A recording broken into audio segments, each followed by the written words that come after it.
السلام علیکم محترم ناظرین۔ بدلہ لینے سے پہلے یہ ضرور دیکھ لیا کرو کہ تم اپنے خدا کے نزدیک کتنے قصوروار ہو۔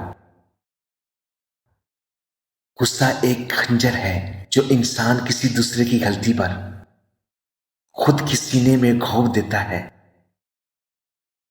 غصے کے وقت برداشت کا ایک لمحہ تمہیں 1000 دفعہ شرمندہ ہونے سے بچا سکتا ہے۔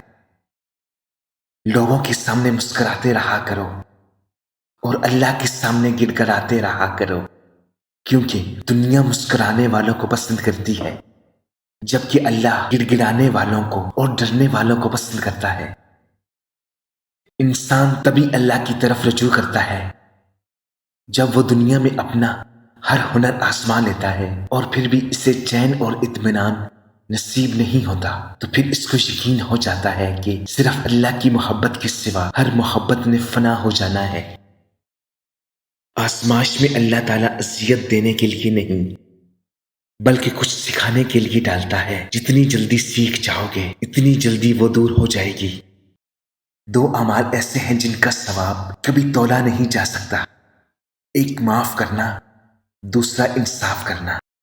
جب اللہ راضی ہونے لگتا ہے تو بندے کو اپنے عیبوں کا پتہ لگنا شروع ہو جاتا ہے، اور یہی اس کی رحمت کی پہلی نشانی ہے